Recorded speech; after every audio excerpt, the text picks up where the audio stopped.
I'm with you there on the Japanese hardcore. I lived in Japan for a year Oh, and, no you know, shit. got So to what? yeah. What's that? What were you doing over there? Teaching?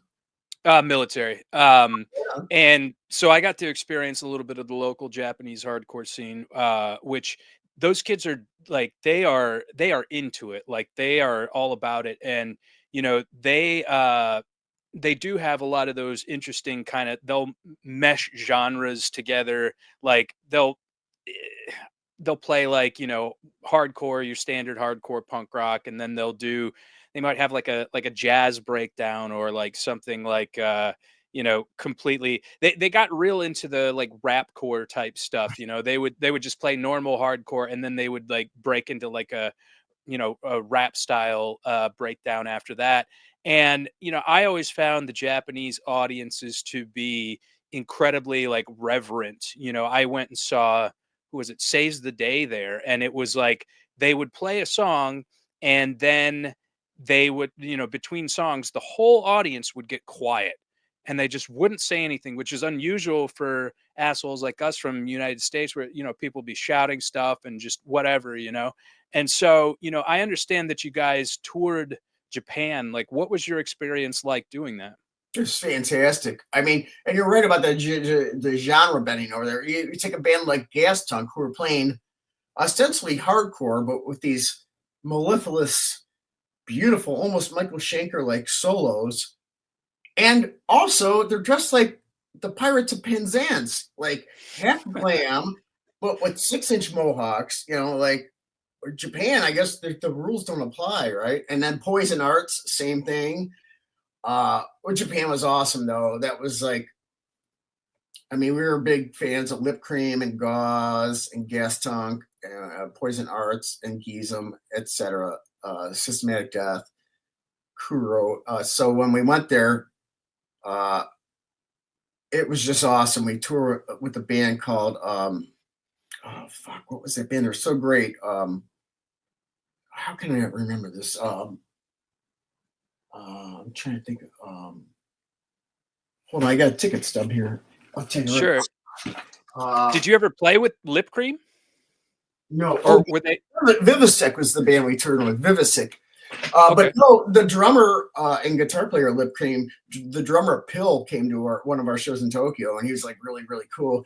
And the guy with the flight suit on, the crazy bass player from Gauze that always wears that like air fighter suit, he came to one of our shows and he gave me these pins off his like leather, and he pinned them on my jacket. And he goes, "You good stage," like I was like good on stage or whatever. So but no, you get there just like you experience with Japanese culture. It's based on discipline. It's based on respect. Uh, Heavily based on respect, discipline. Even within the punk scene, there's a hierarchy, and across this line, you do not. Right. So Yep. I'm like, hey man, can we go to Sakebi's store, because he owns a store, the guy from Gizem, and they're like, oh, you no speak, very taboo, because he's the top of the heap, right? He's the Don, right? And Hmm. we're not worthy to like you lower your head, right? So you get there at a certain time. There's no fucking around. You get there. Dinner's at this time. Sound checks at this time. When you buy a ticket to go to a show, it usually includes 2 drinks, and then it's like the show is done by this time, so you can catch your train back to where you're going. And there's not bands pulling up with 3 different bands with 3 different vans full of equipment. There's just no room there. So the house provides all the gear. Drummer always got a nice kit. Guitar player's always got a nice Marshall half. Other guitar player, same. I always get stuck with this fucked up bass combo, but it didn't really matter too bad because the venues are small. They crowd a zillion people in, and they have giant PAs. So I've got this fucking Gaiatone. That was the bass combo amp of choice in the show live houses in Japan. So I'm like, oh, another Gaiatone, sweet. But also, this thing's gonna blast through a massive PA that's twice the size for as needed for this club. But everything was there. It was like there wasn't any like typical in the States like the kid putting on the show, like, oh man, fuck man, Fuzzy was supposed to be here with the PA, man, but like his truck broke down, man. So do you know anyone with the PA? Like, well, I'm in Oklahoma and I'm from Cleveland, so I'd say no. I don't know anyone here with the fucking PA, you idiot. We're like, oh wow, man. It's like 2 hours before the show. I'm gonna make flyers, man, and pass them out on the Strand, like what happened in Myrtle Beach. Like, what the fuck do you mean you're gonna pass out flyers 2 hours before the show at the beach? Like, Oh none God. of that in Japan. Like they're Oh. on their game. Nothing's left to chance. The money's right, and it's a fantastic country. Everything about it is great. Oh yeah, I loved it there, man.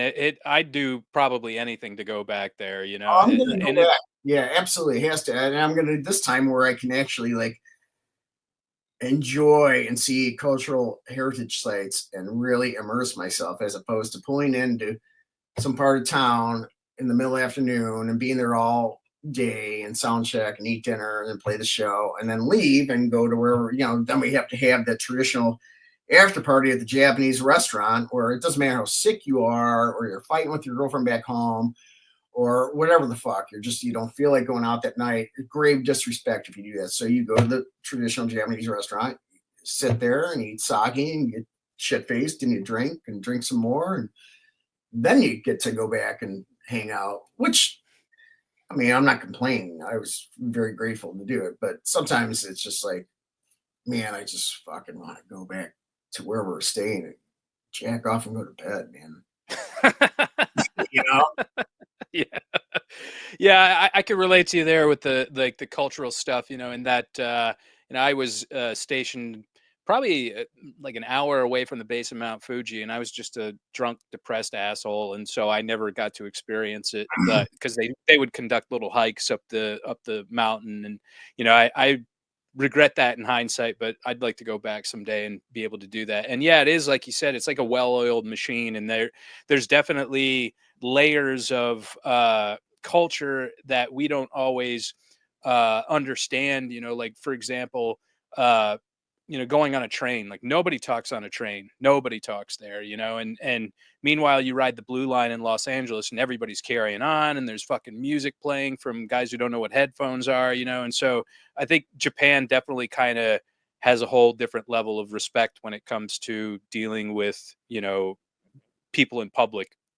It's very interesting because, I mean, here's a country we bombed into rubble. I went to the Hiroshima Museum and it really knocked me for a loss because there's old timers in there just openly weeping. And, Ooh. they've got, there was the prefecture hall, like the local trading hall where in the Hiroshima Peace Museum, and it was like a silo type building, and all that's left is the twisted steel of this building.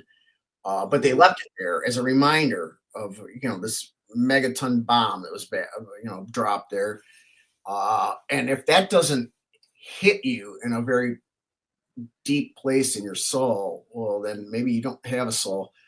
But what's interesting is, like I said, we bombed the country into the Stone Age, and then we promptly rebuilt it. So they took a lot of Western uh, iconography and culture with their ancient uh, culture and ways and customs, and rebuilt better, more advanced, more progressive. They're deeply ashamed of their behavior when they had militaristic emperors and whatnot, as is Germany. But they've really it's just built a great society over there. There's no utopia. Obviously, but there's such strong ethic on or emphasis placed on work ethic and education and inside voice in terms of how you conduct yourself that we could take more than a lesson or two from them. Oh, for sure. And definitely Pearl Harbor, the Michael Bay movie was just released over there. was when I was over there. It was like 2001, I think. And I was like, my buddies were going. I was like, I'm going to sit this one out, guys. I don't think I want to go to a Japanese theater and watch Pearl Harbor. And he said the experience was so interesting because the Japanese people were actually crying at the scene whenever like Pearl Harbor was bombed. Like they were openly emotional about it. And It's a shame, I but was like, militaristic past, they are. yeah, I was like, that must have been incredibly like unsettling, just and like you said, like their culture was rebuilt back, like stronger and just more efficient. I think would be a proper term Oh, for it. And 100%, 100%.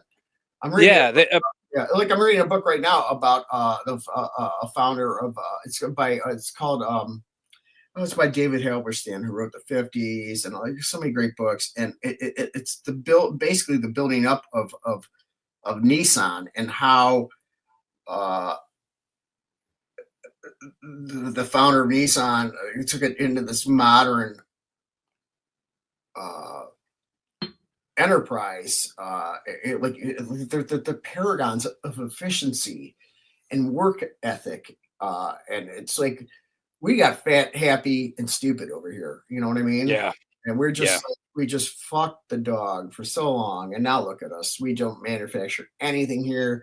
No one's got any pride. Over Japan, you'd never see someone if I go to the local Lawson's, which are on every corner there, which was in Ohio convenience store. It's called Lawson Station, but it was Lawson's here in Ohio, in Cleveland. But you would never see in Japanese culture some fucking slob going out in SpongeBob pajama pants. Like, like totally taboo, you know? yeah, definitely. There's a really interesting channel on YouTube you should check out. It's called History Buffs, and basically what it does is it takes films that are based on either historical events or historical fiction, and then they analyze it, based on whether or not it's accurate or not. And they were talking about the Last Samurai, and they said that within the era of the samurai, was hundreds of years, like millennia almost. And that whenever the United States came over there, they were able to develop their country into 19th century, like a 19th century equivalent in like 20 or 30 years. I'm like, that's insane. That is crazy. So yeah, highly recommend that channel. It's fantastic.